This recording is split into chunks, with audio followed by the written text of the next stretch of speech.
It's time for promotions. You get a promotion, and you get a promotion, and you get a promotion. You definitely get a promotion. Not so fast! You're forgetting about the most qualified person in this office. Oh, Tim, thank you.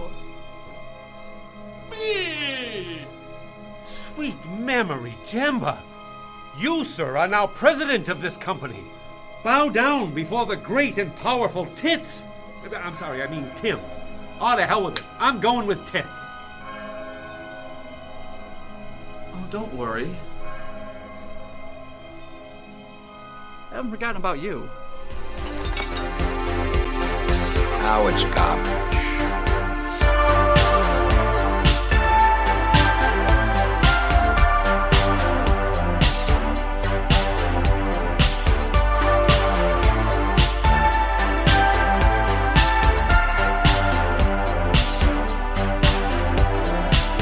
Just another movie night.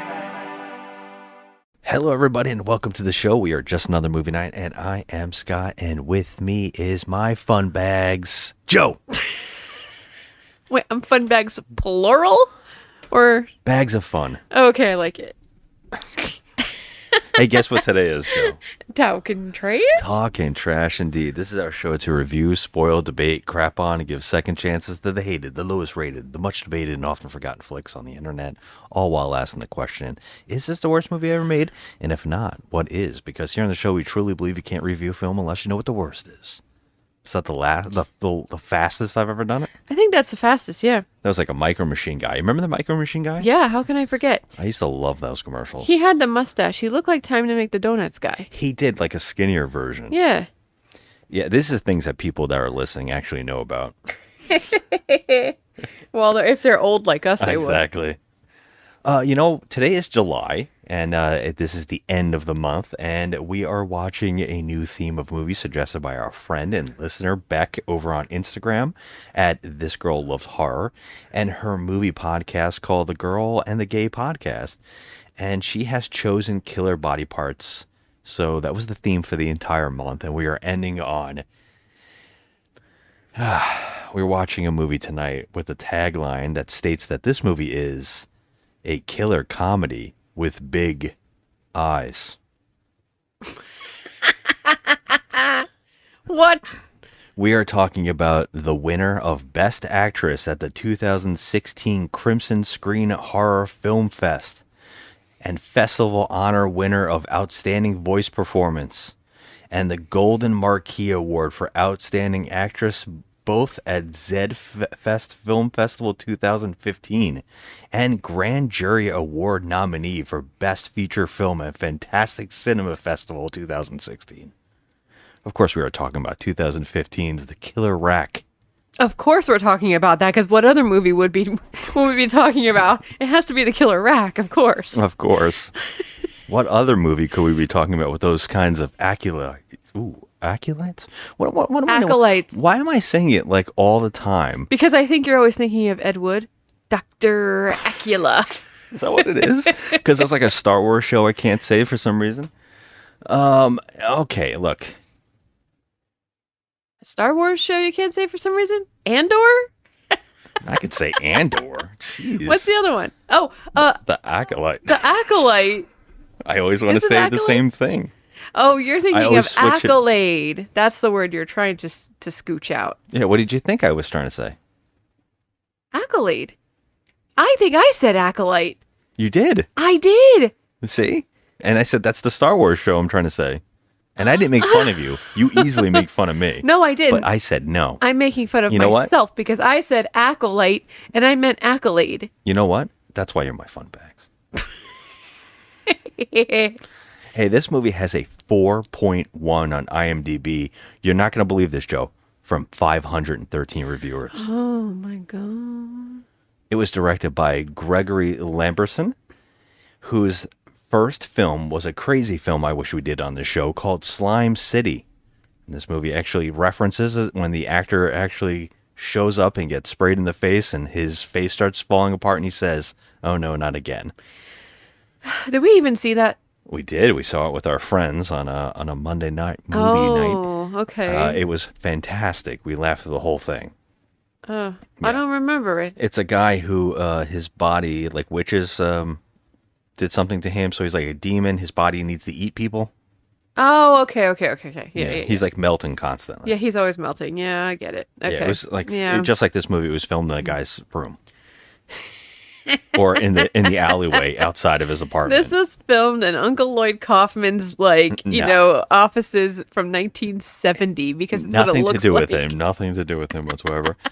This movie was written by actor Paul McGinnis, who plays Tim in this movie. Oh my God. Yes, the lead love interest in this film.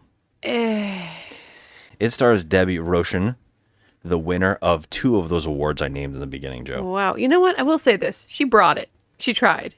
She did her best with this shit. She actually tried. What? Well, let me look at this again, and let's just like debate what you just said here. Who do you think this character is that I just named? The main girl. No. It's not the main girl. No. Well, who the fuck won the awards? Dr. Thulu. Shut up. Yes, this is the woman who won these awards, and She's I'm gonna. in the movie for 13 seconds. God damn it. It stars her, right? She is the winner of 2 of those awards as Dr. Thulu. You get it, Joe?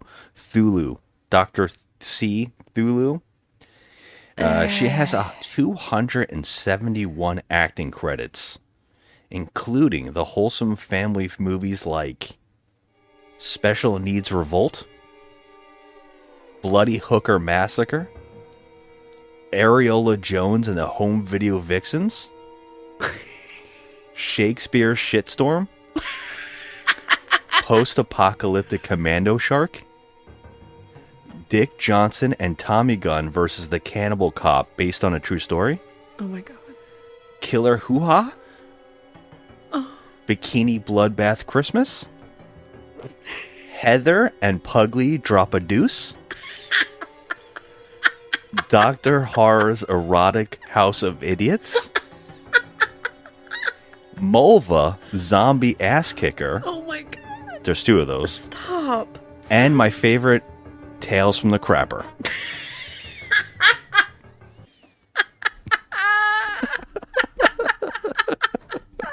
I had to read those for you. I'm so sorry. I'm trying to muffle a sound. Oh my God, that's not real. Those You were just all made real. That shit up. Those were only a handful of ones I kept erasing them because I kept finding better ones. And she has 271 of those? Yes. They're all pretty much that. Oh my God. Oh my God. I wish I had this actress's like career. Are you No, you kidding me? don't. Yes, I do. It'd be more exciting than what I actually do for a living. Aw. Seriously, it would. Well, when you say to somebody, like, I work in this kind of field and I do this thing, and then someone says, well, what do you do? And they say, I was in a movie called Shakespeare Shitstorm. You know what? To be able to say that, that Yeah. is something. Is that something? It is. It Go, is something. I was in Tales from the Crapper. And she won the goddamn award. She for won this 2 movie? awards for this movie. What about the main actress? Nothing. Get the fuck out. She was actually was trying. Yes, I agree. She was trying. I And agree. I feel bad for her. Yeah. The voice actress of the boobs in this movie won an award, Joe. Hello, boys. Oh, stop it. Yeah, we're not in the mood. Oh, I find that hard to believe. No, you totally shot us down. Oh, come on, fellas. Haven't you heard of playing hard to get? Really? How long have we known each other? Well, you've lived in this building, what, 5 years? I was hurt that you never catcalled me before. Well, in our defense, we kinda always thought you were a boy. I'm definitely all woman now, and so much more. Hell to the yeah. Let's see if either of you is man enough for me. And I know I thought you were gonna ask this, so I actually wrote some factoids I wrote this down. I have a million questions. So if go you're ahead. wondering, it was nominated against 12 other movies for Best Feature Film, like movies like Female Werewolf, which has a 1.79 IMDb right now. Wow. Yeah, it was nominated against those movies, but shockingly, it won to a movie that I heard is pretty good called Eyes of My Mother, which I hear is good. What? So Is I that wrote like that- a real film and not That's like a horror you know... film that I've heard is pretty good. Seriously? Yeah. That's not a film that was like, shot in someone's back alley. It could be, Like but this one? but it could have been like successfully done. Okay. Well, we'll get to it. By the way, I need some answers on some questions. before we start talking about the movie, I'm just going to say two more little things. This movie also stars Lloyd Kaufman shows up. I'll just say that. Yeah. Yeah. This movie also was later turned into a musical. I can understand why. It's actually pretty cult favorite musical too. Stop it. Yeah. Although the guy who wrote this movie, Tim, who sings in this movie, which we found out later on, was not invited back. It says in the actual trivia, it says he was not invited back to sing. Okay. I don't think Lloyd Kaufman was either, by the way. I'm pretty sure that, yeah. Okay. Yeah. So we are talking about a killer boobs film, and here's what happened in our watch. We're just going to set this up. We found out that this was free on YouTube. Now, I had two options here, okay? The first option was Tubi, which we've learned watching movies on Tubi is extremely tough because it puts a good 25 to 30 minutes onto it with commercials, and the commercials are excruciating. And so I made the option when I found out, hey, it's free on YouTube. I'll watch that version. So while we were watching this movie, I slowly was realizing there's definitely something cut out of this film. And there's always kind of like an iffy thing when you watch on YouTube, because we've watched a lot of movies on YouTube that were not cut. No, but We've seen some really rated R movies on YouTube for free. Yeah, we really have. I don't know what was happening here, but like I had that Jeff Goldblum moment again. Like there will be a killer rack in this movie called Killer Rack. Yeah, so that's the thing, because this movie rated, it says TVMA, which is just like, that doesn't mean they're going to show anything, but it could be suggested. So when I looked down at the thing, it said mild everything. So I was like, I guarantee that means it's just like suggestion of nudity and stuff like that. But I glanced, because while we got to the end of this film, we realized there is definitely something cut. Yeah, like a movie there's weird, like this, odd moments here. It has no right to be suggestive. Like you need to just go full on. Yes. Because it's the only saving grace that you've got. You've got a terrible, terrible piece of crap movie here. So you have to show something, Yeah, I mean, I guess, like, okay. I was just going to say real fast that we did rewind and look through the Tubi version, and we saw the whole ending in the right way.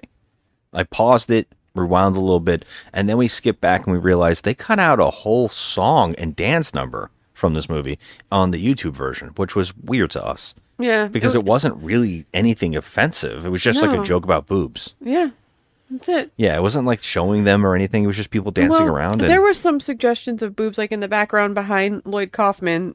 There's like a whole naked picture. Yeah, but that's But not. it's not. I've seen much worse. It's not bad. It's Yeah. breasts, but I don't know. So that's how we watched this movie, and we did find out later on, which is kind of funny because all the things cut out weren't that heavy.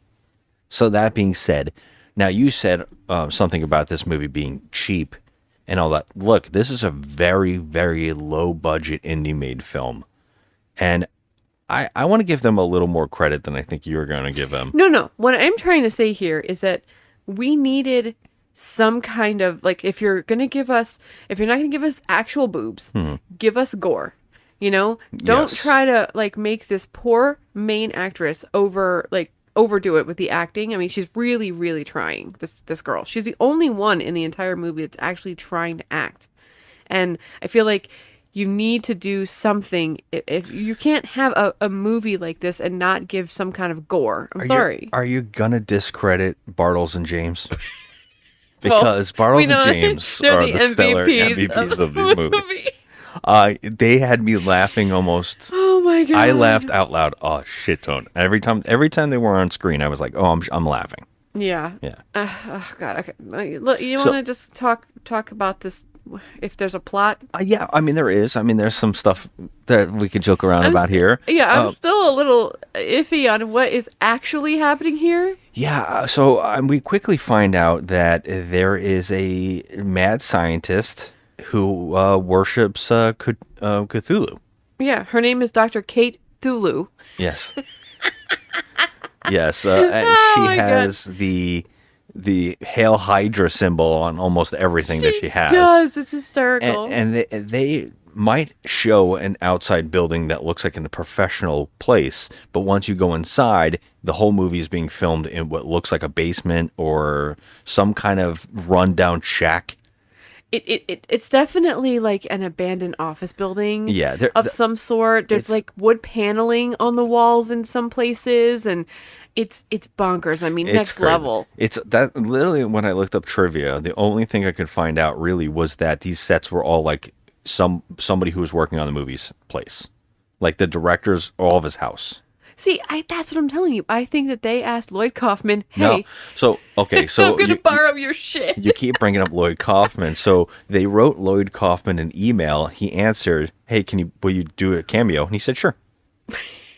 But he didn't have just a cameo. Oh, shockingly. We thought originally he did until we saw he had a singing number, which we were shocked about. I mean... And I think it has to do with the actress who's playing Kate Thulu is in a bunch of Lloyd Kaufman films. Oh my god. So I think there is the connection there, is that they pretty much got everybody involved who have maybe worked with him. I knew that some of these were trauma babes. I knew it. Oh, they're definitely. Some of those girls in the office that worked in the office were trauma babes. At least 2 of them worked in Tales from the Crapper. I thought about a killer turd. I think it's an anthology that's making fun of Tales from the Crypt. Oh my god. So it's Tales from the Crapper. Okay, you gotta find that and show it to me because I need it. Well, I mean, you can always write these down, and for Halloween, you can pick any movies you want. So Tales from the Crapper. Oh my god. I'm giving you free reign for Halloween. Oh my god. So, yeah. So the movie begins with that. We find out this doctor, she is pretending to be a plastic surgeon who's doing some kind of experiments on people who are failing miserably because she's always covered in blood. And we know that she's a professional because someone has written on a piece of paper, surgery. Surgery right on the front door. It's on a freaking scribbled piece of notebook paper and it says surgery. And she has like a guy who is her henchman. Igor. Yeah, exactly. and you know that's supposed to be funny, whatever. It's just really, oh my god, what's happening here? Yeah, it's ridiculous because we see that she has this office and she's supposed to be a medical professional. There's literally one desk from, it had to be the 1970s, some kind of one wooden desk with a computer on it and a phone. There is nothing else in this waiting room except 2 chairs, and that's it. And it's just blank walls. It looks like a warehouse, and it's got that terrible wood. There's a piece of a plank of wood on the wall. There's a lot of shots in this movie that they must have covered up stuff with pieces of wood. I feel like that was a window or something. There was something there. It up. Later on, there's an alleyway, and they covered up, which I'm guessing is either some kind of address. Yeah. They just put a huge plank of wood across it. It looks so sus. This movie was shot in an alley. I'm sorry. There's 3 locations: inside a guy's house, this weird room where the science stuff is happening, and an alleyway. That's it. Oh, there's a diner sequence, which I don't know how they got that done. Oh, yeah. I don't know. Yeah. That's a good one. But yeah, so we meet this doctor. She's crazy as hell. And right off the bat, we know that she's working for Satan. Well, she says it. Not Satan particularly. Cthulhu. Yes.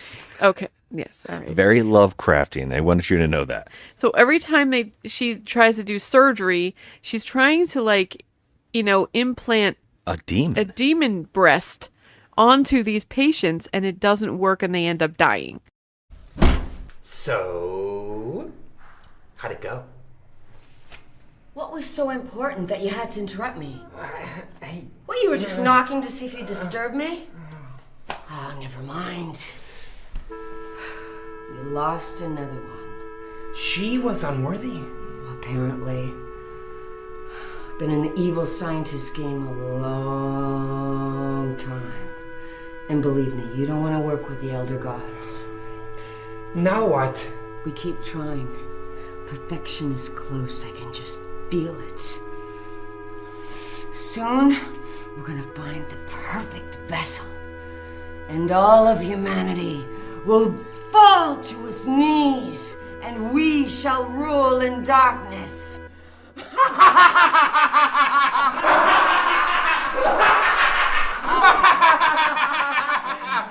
Who's next? Yes, no one is taking the surgery right. Right, so no one's taking it well, and the demon boobs are not attaching right, and they're killing their subjects. So finally, we meet our main girl, whose name is Betty. Yeah, she's played by Jessica Zawa. I'm never going to pronounce this properly, but I'm going to try my best. I know everybody's going to be like, not your best, Scott. You're going to try, though. Yeah. Anyway, so we meet her, and she's, she's fine. She's fine. She doesn't have massive breasts, and she's all consumed in wanting to have massive breasts because... I wouldn't say that she's consumed by massive breasts. Her whole world is being run by breasts. Yeah, that's what I'm her. saying. Like, she's consumed by it because she's got all her coworkers in this office called Double D's. She works at Double D's. What is it? Double D's? It's like Double D's construction services, something like that. And it's like exactly the cubicle office they got cheaply done in this warehouse again, or whatever they're using. Oh my god! And everybody's got cubicles, and we see like everybody looks the same. Everybody's got big boobs, except this one actress doesn't. It's not like everybody's like pretending to have the giant boobs around her. And they keep telling us that this actress is supposed to be flat. And that everybody keeps, like, her front door says boy, and you're flat chested. Someone wrote that on graffiti on her door. There's we meet these two guys. Do you remember their names? They're my outside. god, yes. Is it Greasy? And I know it's like Tick Flapjack? Dog, Tick something or other. Tick Bite. Tick Bite and Greasy, I think. Oh, Gears. That's it. It's Gears. Gears and Tick Bite. Gears and Tick Bite are virtually your Jay and Silent Bob. They stand on the corner and all they do is catcall women. Oh, baby, I think I'm in love. Oh, yeah, you got what I want. You got what I need. I want to do several nasty things to you in no particular order, but each of which involves getting you naked. Dude, bring it back. Remember, less is more. Oh, yeah, sorry. Yeah, that must be jelly, because jam don't shake like that. Better. Hey, girl, got a present for ya. Yeah, a present of our man organs, which you can unwrap. Thus keeping with your gift-giving analogy. Ow, I mean, nice ass. And when they see her, our main character, they hide their eyes because later on they say, "Oh, we always thought you were a boy." Now, I'm going to say this right now. She's not an unattractive girl. I have no idea.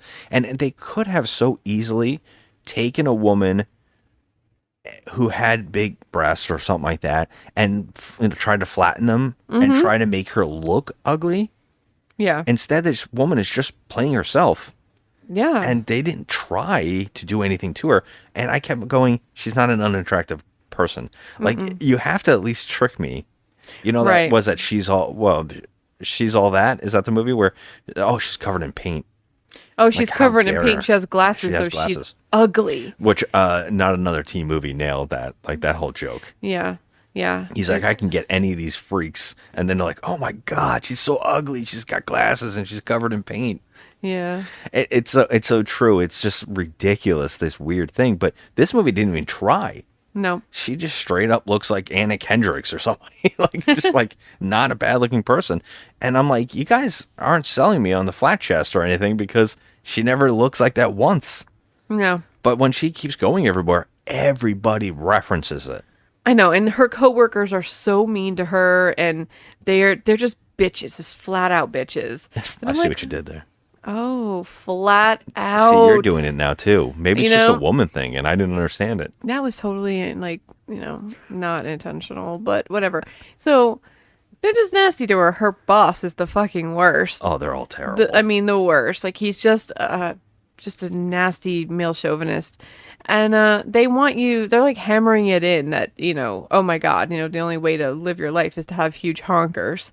And so she goes to see this plastic surgeon. Well, we also meet her her buddy at work. Her buddy at work, Tim, who is at first I thought he was supposed to be like gay maybe, and it wasn't into her. It was just like the gay friend or whatever. Oh, but yeah. no, he's supposed to be the love interest. He's supposed to be the Jim at the office. Yeah. And I didn't know that for a little bit. And because the movie really didn't even try to tell us that, he just seemed like the fun coworker. Yeah. And I was like, oh, okay, I'm not sure where they're going with this. But when they finally tell us that's a thing, oh, okay, I'm interested in that. Like, okay, this kind of makes sense, but this is just the writer of this movie putting himself in the film. And, of course, she doesn't recognize him as a love interest because she does have a boyfriend. Yes, And who is the worst. And you said that the boss was the worst? The boyfriend is the worst. The thing. boyfriend is hands down the worst. Everybody's going for him. By the way, he looks like, what was it, Peter? He looks like another version of him, right? What's his name? Peter? From what? From Can't Hardly Wait. I was making jokes about it. Oh, Peter Fasinelli. Yeah, Peter Fasinelli. I kept seeing him, and he kept Trip acting. McNeely. He kept acting like Trip McNeely, and I could not stop laughing about it. No, He's not Trip McNeely. He's not Trip That's McNeely. Jerry O'Connell. He's Mike Dexter. That's right, Mike Dexter. Oh my God, wear flip flops in the shower. I got warts all over my feet. It's real gross. Movie's amazing. I don't know why it doesn't get talked about more. You ever wonder why Jennifer Love Hewitt ever stayed at that party? She was so unhappy there, and all those people were such dicks. Like, just why are you there? Oh, that was a big thing. Why did certain people stay at the party? Like, at least Seth Green got locked in the bathroom. Yeah. But I'll tell you what, I would rather be locked in the bathroom with literally any other human than Seth Green in that movie. He's so obnoxious. Oh, he's unbelievable. We're getting skewed off of this. Yeah. Oh, we're talking about a better movie. So he reminded me of him, but he has the worst dialogue. Like, he is just the biggest scumbag. I don't even know why he's actually with her. Yeah, talk about like next level bad boyfriends. I mean, anything that he could possibly do to hurt this girl's feelings, he does it. Yeah. He calls his buddy and says, "Hey, let's go to the strip club and see some big honkered girls," and he's just the worst. I mean, I don't know why she's with him. It's like next level self-esteem issues for this poor girl. Oh, hey babe, sorry I'm late. I ended up going out after work and having a few drinks with the guys. I haven't seen you all week. And I was looking forward to dinner. And now it's cold. I didn't come here to be bitched at. I had a bad day. Excuse me if I want to unwind a little. And seeing how much of a nag you're being, I'm glad I had a few. I'm sorry. I didn't mean to jump on you the second you got here. I missed you. I know you did. So like I said, I missed you. I heard you. Do you want me to show you how much? Do you mean sex? Of course I do, silly. Sure, why the hell not? I'm drunk. But he's the worst. That's what pretty much forces her to finally say because she's like, I guess she makes dinner for him or something, and he just shows up late.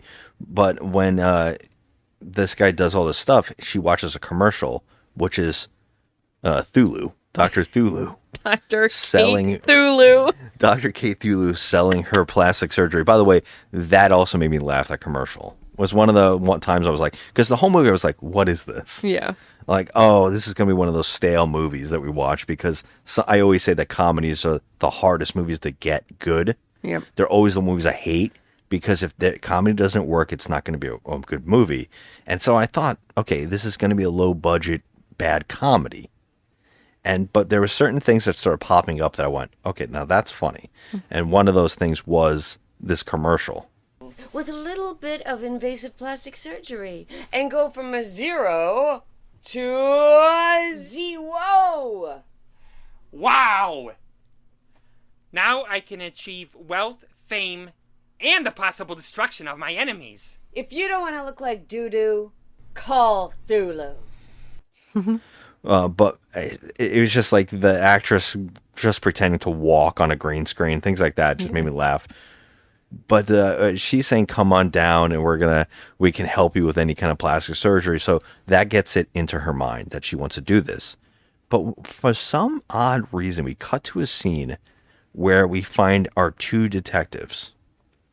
Right? It just is oddly placed in the middle here, where we first meet our two detectives eating breakfast. Yeah, it's Detective Bartles and Detective James. Yes. And they're eating breakfast, and we don't know why they're even showing them, but they make a funny joke about, like... Their dialogue is like, yeah. Hey, doesn't this feel funny to you? Like we're just exposition? Like we're setting something up. Like setting something up that will come back later. And so everything that he says, and he, of course, is training the new recruit that's going to take over him because he's retiring in a couple of weeks. It's like all the jokes. But this guy, I couldn't unsee like a weird, overacting Bob Odenkirk. Oh, wow. That's I didn't see that at all. I couldn't stop seeing him from his show, Mr. Show, from back in the day, where he was doing a fake character. And I just couldn't unsee it. It made me laugh the whole time. And the dialogue between these two is just so funny and so odd that it made me laugh every time. Like when he was like, I have a terrible ulcer. And he's like, and he has to drink alcohol, but then he's like, I'm retiring soon. Doesn't this feel like we're reading a script? Like, stuff like that. And they just have this crazy dialogue back and forth that made me really laugh. And then they cut away from it. Like, it just comes out of nowhere, and even the characters know it. And then where I was like, what was that? How's that going to tie into this movie? Oh, it does. But then it does. But she gets her breasts done by Dr. Kate Thulu, and she goes to see her boyfriend, and that's when the fun starts. Because we're literally like 20 minutes into this movie and nothing happens. Well, she does, like, she even goes to work in this weird outfit. It's just... You don't see, like, it doesn't really look real. It's just like two prosthetic underneath a big shirt that's around her neck. So it's not like it actually looks like anything. Right. It could have been her faking it, and all of her coworkers are automatically like, oh my God. Right. Yeah. Amazing. I mean, well, she does have her nipples, like, popping out. Like, they're just, like, poking you in the eye. So she instantly gets promoted. It's so... She gets her own office. So silly with the wood paneling. This freaking set is just atrocious. I feel like 1970s pornos were shot there. Like it probably was. There's a calendar of what must be one of the actresses in this movie. Yeah, did you notice that? I couldn't stop looking at it. I was like, what is it? I'm like, everything is like suggestive in this. It's like part of someone else's life, like part of like one of the actors' lives or something. There's like perfect placement of like, plot things and, personal items of other people in this. It's like they didn't know what else to use, so they just like took personal effects of everyone in the crew and stuff. It was terrible sets, just absolutely terrible. Very, I mean, low budget. You can do low budget. I mean, Tommy Wiseau did low budget. I mean, but he still had set pieces that were relatively normal. This looks like literally a 70s porno set. Like all of it with the wood paneling. Great. But so she goes to work and, everyone's like, you got your boobs. And, the guy, no, I don't want to say boyfriend, but the guy who likes her. Tim. Is totally not, I mean, he's totally like dragged into the boobs and can't stop staring at them, but he's not like. He's kind of like, why did you do it? Like, why did you do this? You were good before, So we see that he's actually a good guy. He's the only really good person in this movie besides our main person. But things start happening in this that I'm just like, okay. First, we have to start with her going to her boyfriend's house with a slutty red dress on. And he's the absolute worst to her. I mean, just the worst. And he sees her hungers. And automatically, he turns into a different person. Like everybody is. Like it's just a different person.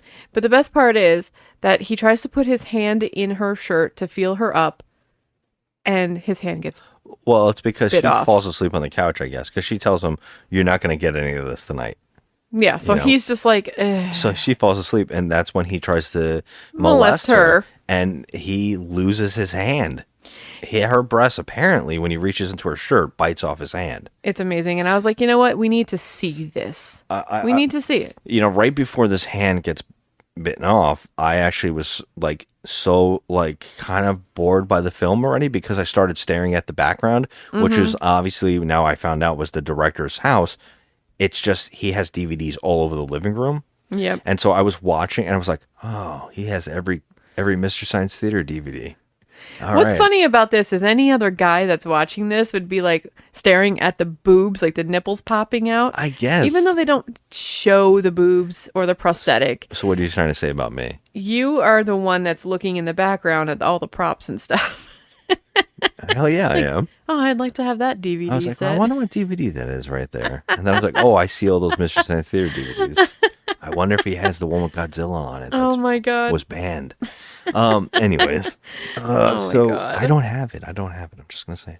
So now, yeah, he loses his hand. By the way, before this happens, they set up this joke that he can't remember any of her, like her birth date, that this day that this is all happening was on the anniversary. Yeah, it's their anniversary. By the way, I don't know why I said birth date, like birth date. I didn't pick up on instead it. of birthday. I don't even know why. I'm just, something's wrong with me.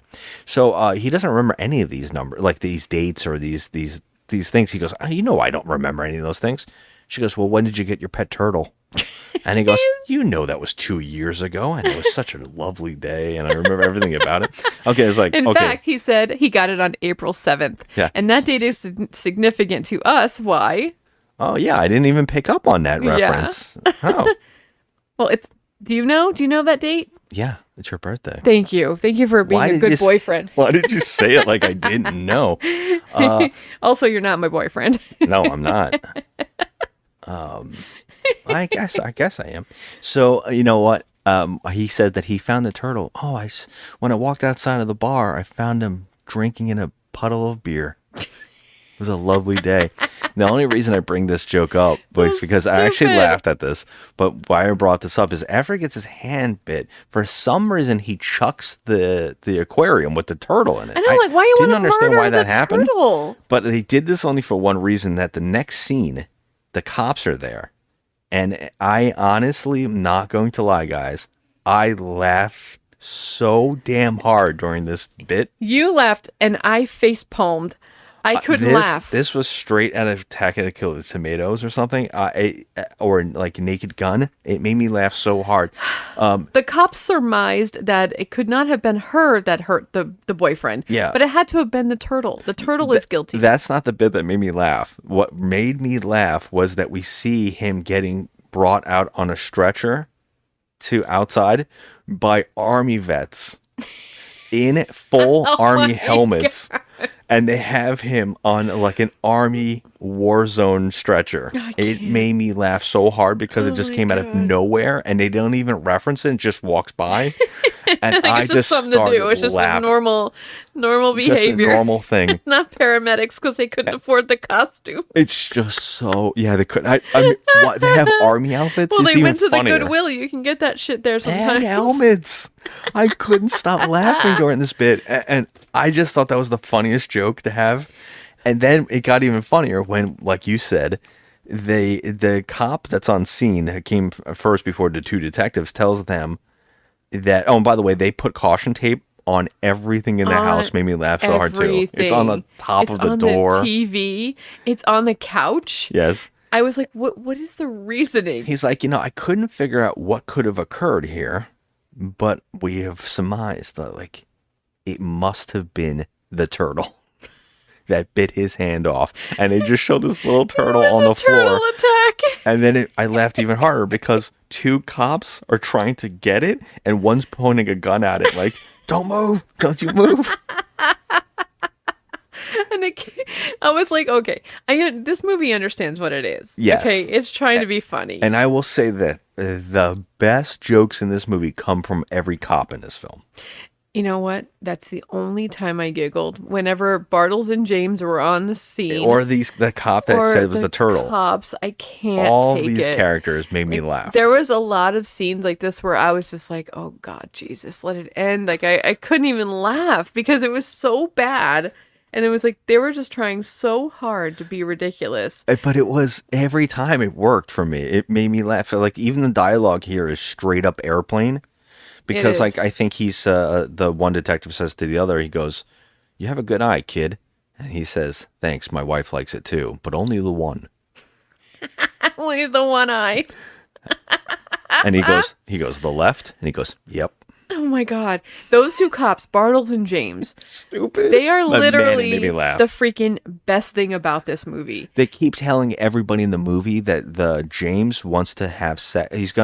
I'm going to get my wife pregnant soon. Like, that's his only constant thing that he tells every character in the movie. That's it. And then the other one is retiring in a week. Yeah, and he keeps drinking his ulcers down. Yeah, he's got ulcers, so he wants to put alcohol on them. Multiple times in this movie, he's bleeding. And they're like, "You're bleeding again, Chief." Right? And It's like an ongoing joke that he's always got something coming, like he's always bleeding or something's happening to him. I love every time he has like, "Well, I'm glad it's coming out of a normal area." Stuff like that. So they go along with it, but they're like, something's fishy here. I mean, they And don't it's even not the like turtle. There's like no questioning of her or anything. Like they just like assume it's the turtle that bit the hand off. Yeah. I'm like, are you freaking kidding me? So meanwhile, we show her. But she doesn't know she's doing this, by the way. No, she doesn't. She doesn't know. He breaks up with her, screaming in agony when he loses his hand. He's like, "It's over. We're done." And I'm just like, really? That's the straw that put the camel's back? Later on, Tim actually, because he's trying to be a nice guy, and he's like, and he knows she likes him, is basically like, well, maybe if I go back to him and let it settle, maybe let the wound heal for a while. Heal. I'll go back and try again. He'll take it back. He's the worst fucking boyfriend of all time. He's so wretched. So it gets so like this movie is so ridiculous because it obviously these breasts have a demon in them. Like it's Dr. Kate Thulu that put a curse I on love how her. you say the whole thing each time. Dr. Kate Thulu, and she's putting these. It's not a curse. They actually show when they did the surgery that he had to bring in some kind of demon. Yes. The assistant is fighting a demon, and I guess he put it inside. We never were really told exactly what's happening in that scene, but as we go on, we start seeing that the breasts are alive because they start making her sleepwalk. And kill people. And it talks for her. Oh my God. So the breasts are now talking to people. So it goes outside and makes her sleepwalk outside to kill probably two of the funniest other characters in this Gears movie. and Yeah, Tick Bite. Tick Bite. And they're funny. This guy's trying to learn how to catcall. That's like his joke. And the other one's like, "Hey man, like that wasn't good." No. They're literally the worst. Yeah, a little kid even comes up and says, "You guys are the worst." Like, you're never going to get girlfriends. Yeah, and then he's like, "I'll see you in 10 years, girl." Oh my God, so bad. It's so bad. But, okay, so it comes outside, and it talks them into having sex with them.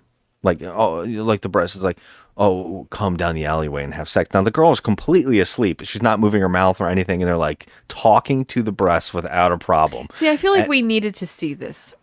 They talk about how they don't want to do it at the same time, so they have to take turns. So one goes down the alleyway, and then we just see the one that's waiting puts on a cassette, right? And he blasts the song that made me laugh again because the song just has like basically 2 lines of dialogue and it made me laugh. So you're gonna have to play it here. Yeah. Is this legit? Is she asking what I think she is? I don't know, but that's usually how it happens in the porns I watch. Okay, how do Well, I've seen it with 2 guys at the same time before, but no offense, I'm hoping that's not what she's after. Well, do you mind seconds? For that, I would take fifths. Tell you what, first round to you, and I'll back you up. With the tunes? With the tunes. So I can hold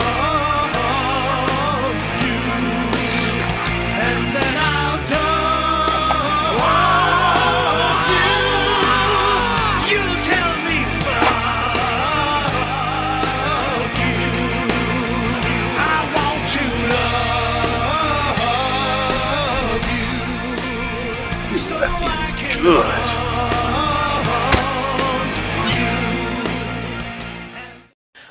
Because I'm sure there's no way they could be monetized. Like, there's no way that song is like a real song. I mean, it can't be a real song. All the songs in this movie, like, there's no way that they're real. They just made them up for this movie. Another character says, the cops say later on, we found out about this because this tape was playing in a loop. It just wouldn't stop playing this one song over and over. But he blasted, so he doesn't hear his friend, by the way, getting killed in the alley. What we see, him trying to escape the alleyway, but blood shooting everywhere. Yeah. And then she sneaks up behind him, the other guy, and her boobs eat him from the back. Yeah, so we went through the whole Tubi, right? And they didn't show anything in the scene. I don't know what there would have been to see here, because it was obviously just, if anything, that might have been CG stuff coming out of his chest. Yeah. Oh, God, so if we missed that, who CG, knows? Good Lord. Well, I mean, again, no budget. You know, like, I get it. So these two people are missing. So the cops, they get called to this alley. Mm-hmm. And the cop, again, who picked the turtle out as the killer, is like, well, we got called over here because that tape is playing really loud. So we came over here and we found a bunch of body parts, which we think are fresh, not just one scattered around like normal. And he's like, how do you know they're fresh? And he's like, well, you know, it looks more bloody than usual, you know, type of thing. And this is when they're basically like, yeah, there's something wrong here. I don't know what it is, but isn't this where the last, that guy's hand got bit off over here? But like, it's really close by. So it seems like there's something going on. Well, they go and interview her because of this. Yep, they go interview Betty, and there's really no rhyme or reason to this at all. I mean, she doesn't know what she's doing. She doesn't know. Yeah. So it's like, it's pointless, but everything weird keeps happening around her apartment.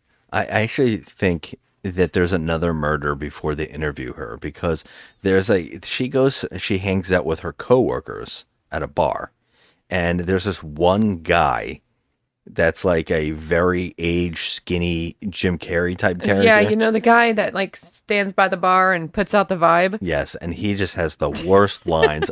It's unreal. He says the worst things trying to get like a girl to go home with him. And so Tim wants to, like, he's finally saying, I want to be with her, to the bartender, but something happens to stop it. And now he's like only stepping up because he thinks that this guy, this loser at the bar, might bring her home. Yeah. Which really doesn't make it sound like he has standards for this girl. Like, he loves her, but he doesn't think she has any standards. Like, right. It's kind of weird. I mean, she kind of doesn't have standards. Her ex-boyfriend that got his hand bit off is a total piece of shit. I guess that's true, but if this loser is like at the bar is the guy you're afraid of, that's I know. Bad. Yeah. Well, he has to go to the bathroom, so this guy does hit on her. And I want to say this because the funniest thing in this bar is none of the dialogue. It's the three cops in the back, and they cut to one of these cops, and he tells him, "Hey, new kid," to the other cop, you know, you're not really partying until you play Russian roulette with an automatic. And I was like, what? This is so stupid. First of all, they're in a dance club. So, there's three cops in a dance club in uniform, just fucking having drinks and fucking around. And in the background, while the characters are having a conversation, you see that one of the guys lost and puts a gun to his head, and later on you just see that guy is dead. He's just slumped over. Yeah, I was like, oh Jesus. Like, the humor was so next level. It's just in the background jokes, and I was like, the background jokes again are making me laugh, you know? It's funny because I didn't those kind of things usually do make me laugh, like the slapsticky things, but I wasn't laughing at all. I don't know what happened. I think I just went to a different spot in my mind. Yeah, you seem to. I can tell you that was happening to you. Well, you know what it was? Because we were more than halfway through this movie, and there was like nothing. There was no gore. There was no boobs. There was nothing. Like, I was like, what is this? Like, usually when these low budget movies get made, they have some, like I said, some element of something to give you, either gore or boobs. I got nothing so far. I was like, okay, this is just maybe like, you know, commentary on idiots being in a comedy. making fun of this kind of stuff. And I was like, oh, I'm in. Like, I understand what these people are doing. And it's like a low budget movie, so I can't really give it too much of a, like, go screw yourself. So this is really boring. I was like, you know what? These are funnier jokes than I thought it should. So in this particular, again, I was like, oh, that's a funny little joke in the background. But what's interesting here is that when she goes home, she has a dream, and she wakes up again and does it's puppeteering, and she goes back to the bar, and the boobs pick up this guy and bring him home. And I guess it completely swallows this guy whole because we never see his body. We never hear about it. This is the first time that we actually see the boobs, and it's a pretty good prosthetic. It's a really good prosthetic, or some kind of CG overlay. I have no idea how they did it, but it does look decent. Or maybe they use a body double. Yeah, maybe. I don't know. It didn't look real to me, but I mean, maybe. They looked really perfect. So. It did look, yeah. There was like a zoom on it too. And it kills this guy, and I think she starts realizing things are like going wrong, because that's when the cops come, and she doesn't know that she's doing these things. Right. But when the cops come, they kind of reference a whole bunch of stuff. They accidentally keep dropping names, and she keeps picking it up. And for some reason, she remembers the guy's name at the bar that she just met that was killed. So every time they were like questioning her, like, oh, did you know this guy? Because where were you last night? I was at that bar. Well, that guy is missing. Mm-hmm. You know? And also this person's missing. I feel like she would have been a suspect in murder already, you know? Yeah, like, they said the two people across the street. Right, the two people across the street. She was the only person in the apartment when her boyfriend's hand got bit off. She was like, she's always there. I have to point out this too, that they said was really funny, was that they said, those two guys, do you know these two guys? And they show a picture and they actually are posing. Like someone took a picture of them. It's hysterical. And they say, oh, do you know these? Oh, yeah, those two guys, they live right. They always stand outside. They've been standing there for 20 years, rain or shine. I think that was a joke on like Jay and Silent Bob, because I feel like, in like Clerks, they're always standing outside. Because they're still out there in the middle of the night when she comes back downstairs to kill them. Like we were pointing it out, like they're still there.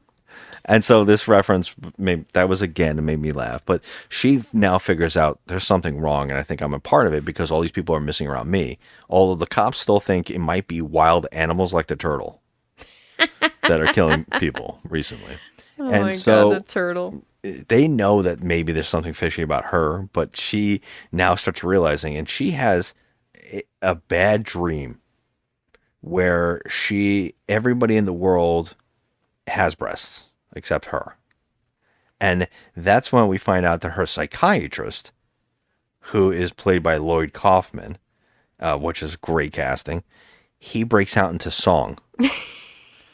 And he has an entire song about breasts. Insert here. All you need's a pair of fun bags, and you'll never be a fag hag.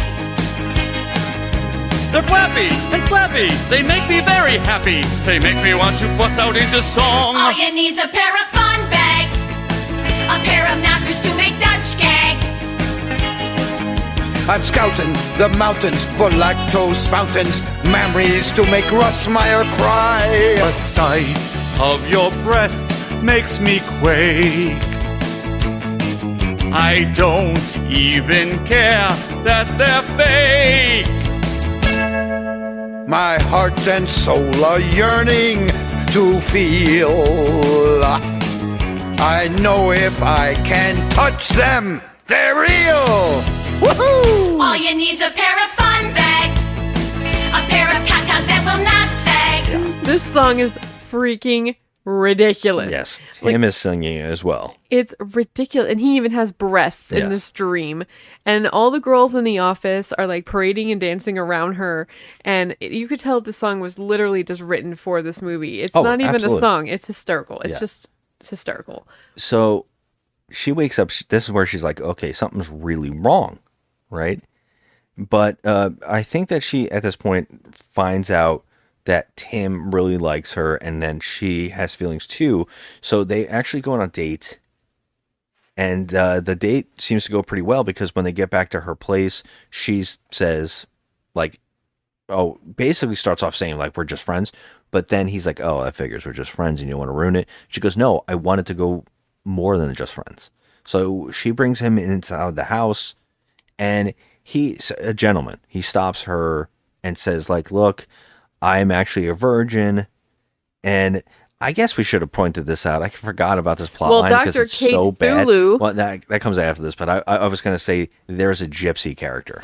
There's a gypsy who seems to have just wandered about into her building that she lives at, because she was going into the building to go home when the gypsy walked out of this building. And she's like, Something is going on with this actress, because she's constantly overdubbed. She's overdubbed. Maybe she doesn't speak English. I don't know. I don't know, because it does seem like it's the right words, but something is up with this. But it is so weird. She when she reads her the tarot cards, the cards are all funny ass cards that she can't figure out. They're like watermelons. Everything. She has an Uno card, take 2. She's like, I don't know what any of this is, but obviously it's telling this woman, our main character, like, oh, it's about her breasts. And then there's something to do with a virgin. The stupidest way possible. They're telling us and her something about a virgin, right? So then when she's on this date with this guy, Tim is in her house, and he starts telling her while she's in the kitchen, hey, I'm a virgin and I wanted this to be special. And it was so weird because I went to a gypsy, like a tarot reader, and I don't know why I keep saying gypsy. I think that's like an offense. What do you call them? A palm reader or whatever? I don't know what you call them. Tarot card readers. Yeah, I guess. I don't know. Fortune teller. Fortune teller. I couldn't think of the damn word. So anyways, a fortune teller. He goes, what's funny? I met a fortune teller and told me that I would lose my virginity to someone I really cared about, and that I knew it would be you. And she's like, wait a minute. Fortune teller. I had a fortune teller. That's when she starts like going into a trance again. And I think she starts fighting the breasts who come alive, and they're basically like, I want to eat a virgin. Like, we need a virgin. And so... But why, though? Why don't do know. The breasts need, like, a sacrificial virgin? Like, what is going on? Like, I mean, Dr. Kate Thulu does sum this up. She says that in order to reign hell on earth and become the all-powerful... Well, her lord is going to come back to the earth. The Dark Lord is going to come back to Earth. Yeah, because she goes to her after this whole incident, because she saves Tim. She makes him leave the apartment and fights because Tim says, I love you. And that's what makes her come out of the trance, as the breasts are in charge. But then she goes to Thulu. The breasts are in charge. They're in charge. They're large and in charge. And she goes to Thulu and asks, what the hell did you do to me? And that's where we get that dialogue drop that you're talking about, where she's virtually like, oh, my Dark Lord is going to come through you. You're perfect now. Like everything I wanted. So what happens when she does, let's just say she eats, the breasts eat Tim, right? Yeah, I don't know what the hell. When the breasts eat Tim and the Dark Lord does show up on Earth, so how is it that Betty's going to get everything she ever wanted? No, she's Betty. An unsuspecting victim it's just in all using this. her as a host. Right. It needed a host body. I don't know why, because after this scene, like, we find out when she runs out of there, be like, oh, you want me to kill Tim? I'm not going to kill Tim. She actually kills her coworker. Her coworker, for some reason, it's a whole scene. But then right after she kills her coworker in a hot tub, this woman, not this Tim guy, but it's like one of the female coworkers, we get to see a shot of 2 breast moons for no reason. And then she goes into an alleyway where there's like 15 extras at night standing around like they're at a party. I mean, are they? They're every single character that's in the movie. Yeah, one of them said, well, there's a bunch that we don't know. And one of them says, what's going on here? And then the guy goes, well, I think this is the 3rd act climax. It was very why are we all standing tongue-in-cheek. here? Yeah. Like, it was just like they knew exactly what they were doing. So this is when the killing spree happens, and we see her breasts like full on monster mode. They're out and they got mouths. They have mouths and like demon teeth. Yes. And they're huge. And I was waiting for the whole entire movie to get here. Now we're at this point watching it still on YouTube. And we had to go back on Tubi. I stopped it and I was like, okay, there's something wrong. And watch the whole thing, because I'm like, we still don't see these freaking breasts. Like, they're killer breasts at this point.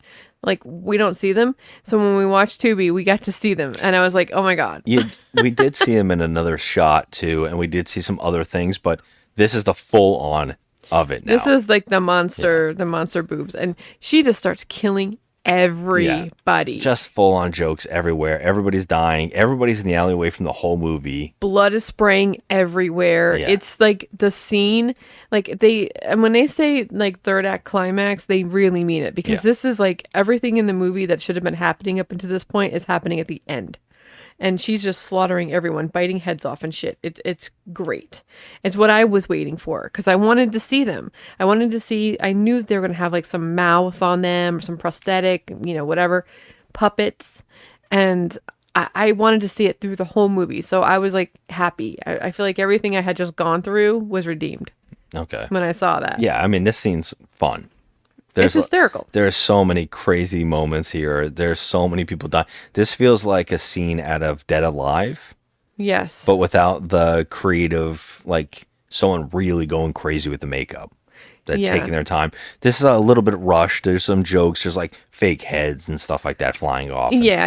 It's fun, and that's where the guy from Slime City, with the other movie that they did, walks into the shot and gets killed because it shoots.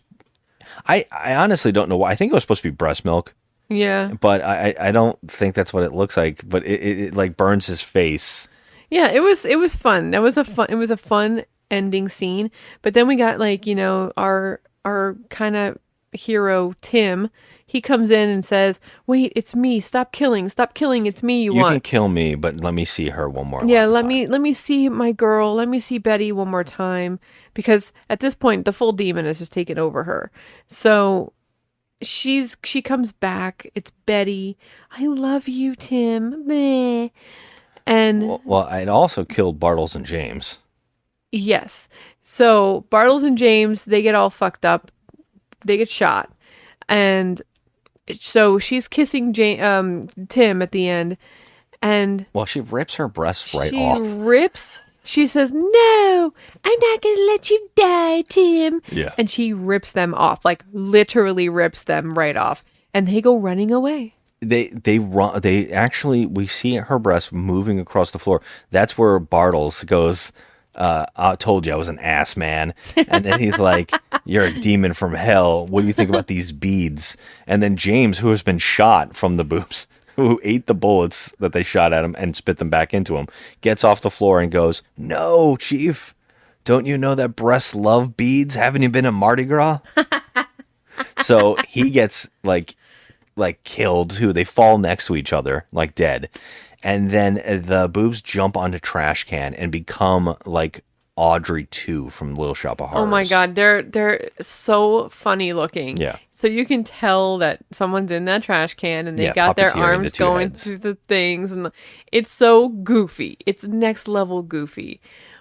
But she goes over to them, and the stupidest thing is that one of the girls that was dying on the floor, she takes her bra off.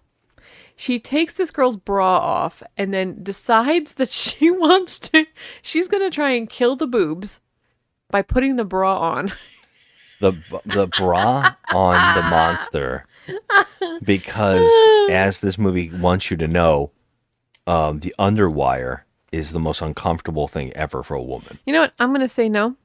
It depends on what kind of bra you buy. But I will say that underwire is not so bad all the time. It depends on what kind of bra. If you get a cheap ass thing from Walmart for $3.98, yeah, it's going to suck. But if you get a nice one, it's not that bad. My Manzier doesn't really have underwire, so I don't know about this. You mean the bro? Well, I call it a Manzier. Okay. But okay. If you want to call it a bro. So I don't know about this, but I was wondering the whole movie. I thought you would be laughing at this because you have complained about underwire before to me. Well, I can tell you that if it's a cheap bra, I have had the underwire poke through and poke at my boob, and that hurts. Yeah. It comes through, it'll break through, and it'll hurt. It can hurt. But if you get a bra that's not $3.98 and you get a nice one, you shouldn't have any problems. Well, I mean, this one apparently is having problems. I think it's because earlier in the movie, this woman that she takes it from was complaining about how the underwire was cutting her. Yeah. And then she takes that off that woman and puts it on top of the breast, and they explode. Yeah, it's pretty funny. And they tell us that it's silicone that's shot all over.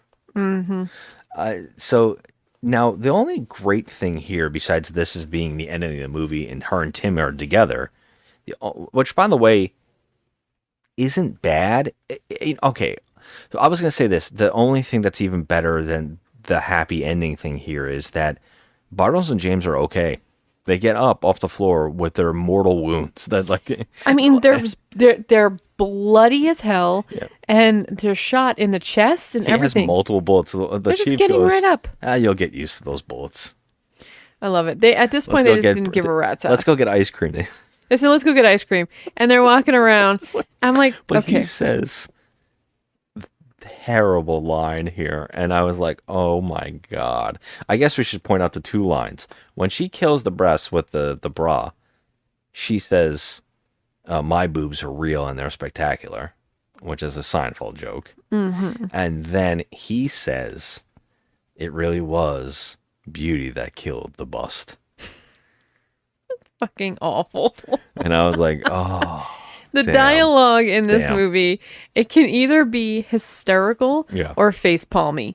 And I got to tell you, most of the time I was face palming because I was like, oh, absolutely. Jesus, guys, come on. Like, there's a way to do this kind of comedy and a way not to.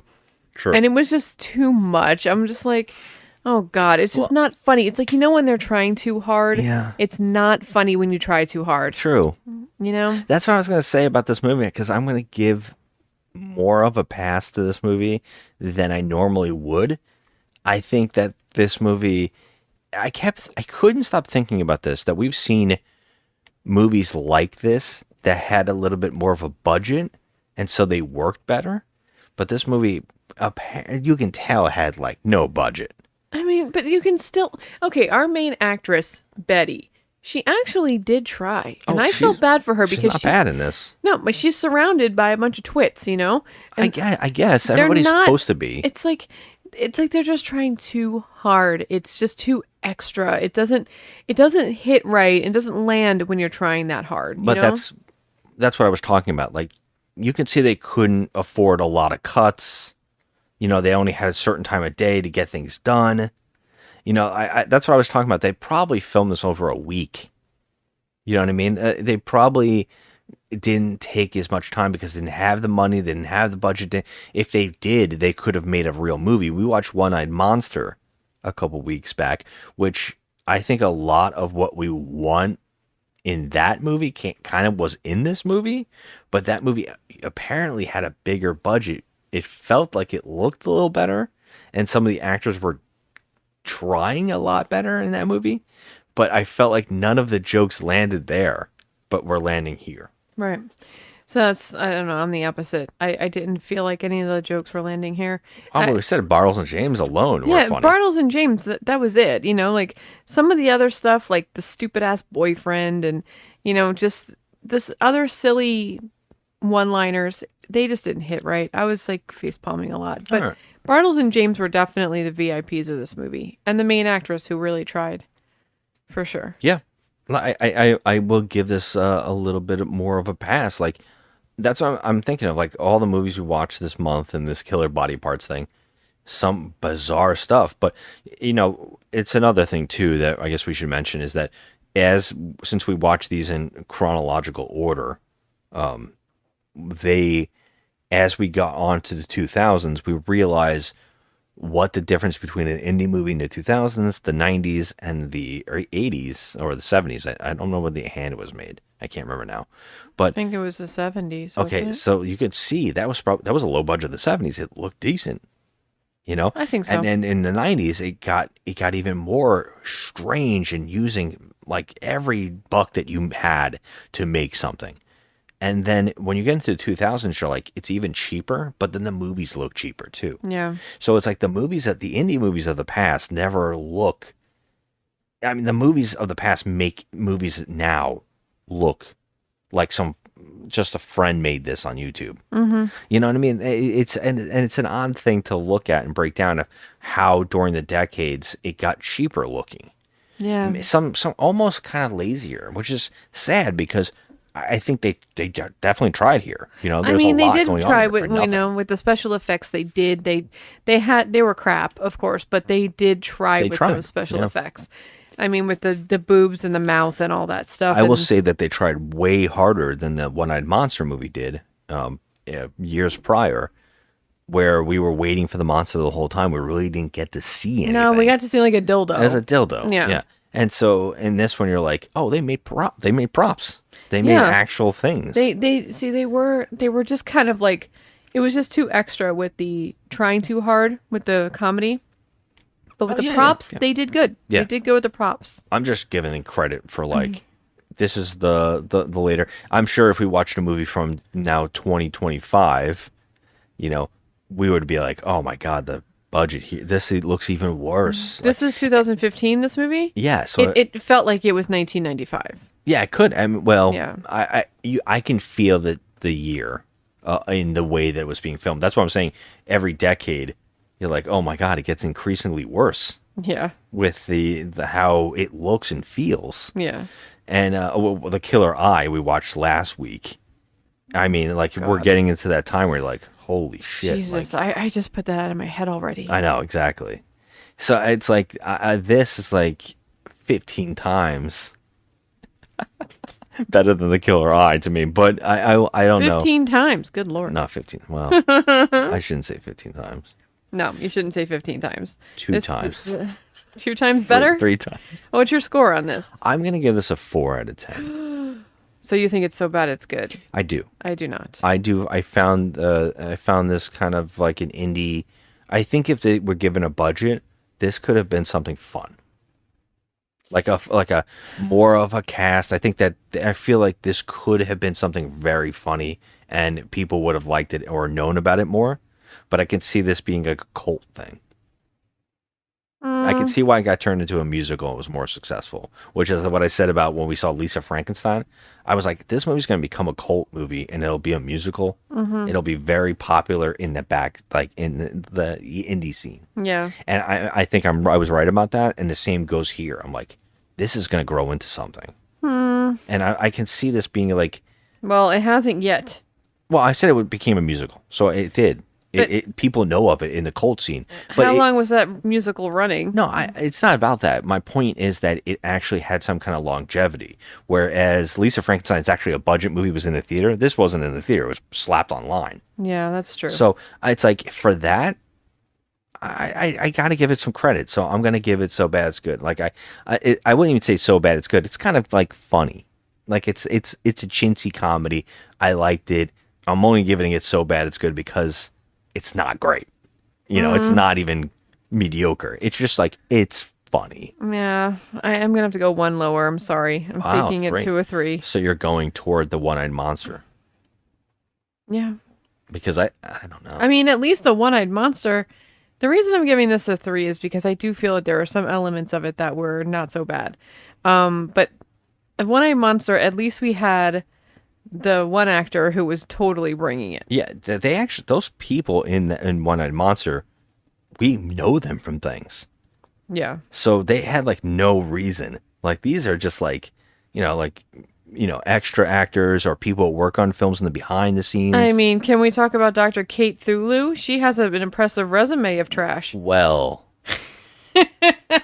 would you say impressive or would you say, wow, good for her that she's like riding the indie impressive wave? in the numbers category. 271. I mean, she has a whopping box office gross of $1 million, Joe. A whopping box office gross of $1.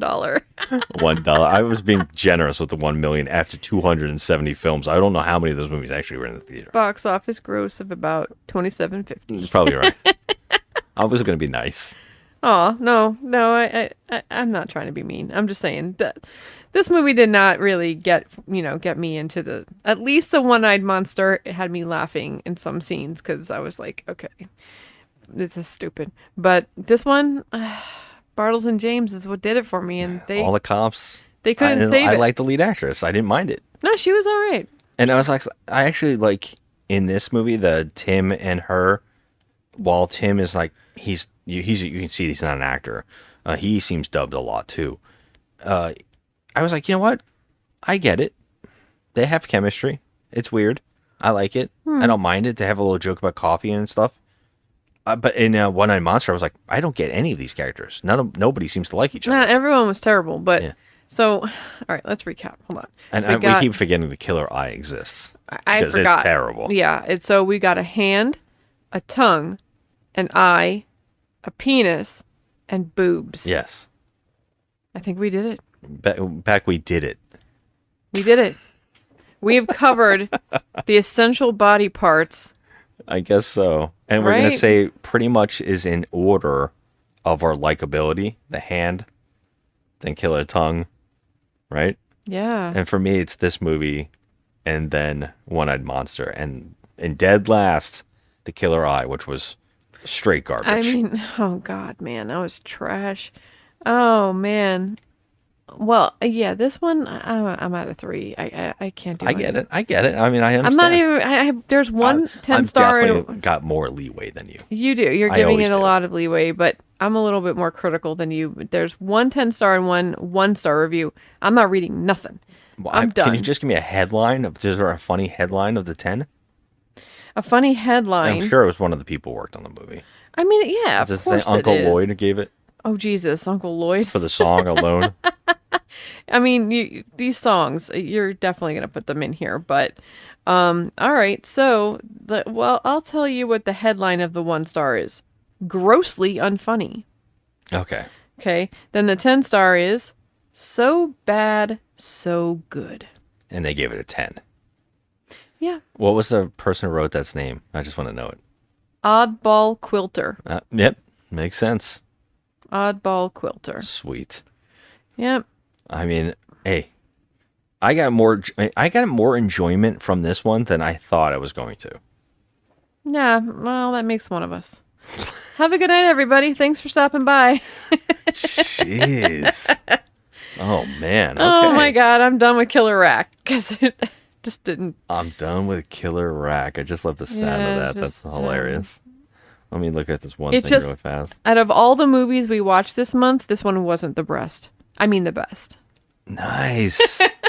How can we do anything else? That's how we should have ended. We're done. Good night, folks.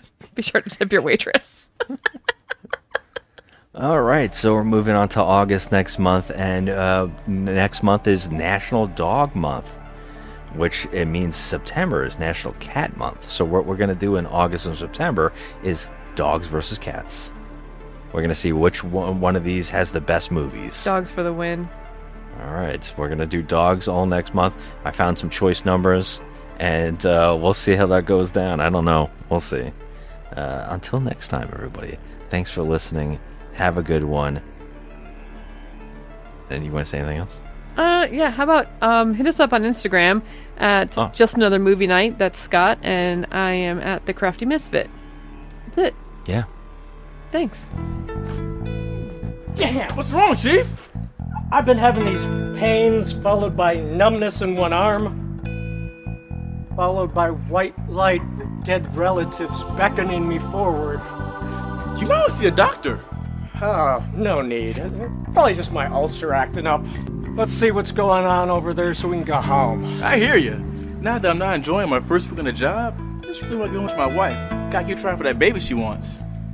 I remember when I was young, full of baby-making juice. But now we got a job to do. So what have we got here? This is the alley where a couple local douchebags usually hang out. The neighbors called it in when their tape of 80s metal hairband music was playing on a non-stop loop. When we came on the scene, we noticed quite a bit of blood, but no sign of the two. Although we did find some human remains scattered about. But we think that may have been here before, though. What do you think, Chief? Doesn't feel right. I'm thinking this isn't your normal human remains scattering. You got a little blood coming out of your nose there. Don't worry about the blood. It comes with the ulcer. Thankfully, it only came out the nose this time. I am glad I am 1 week away from retirement.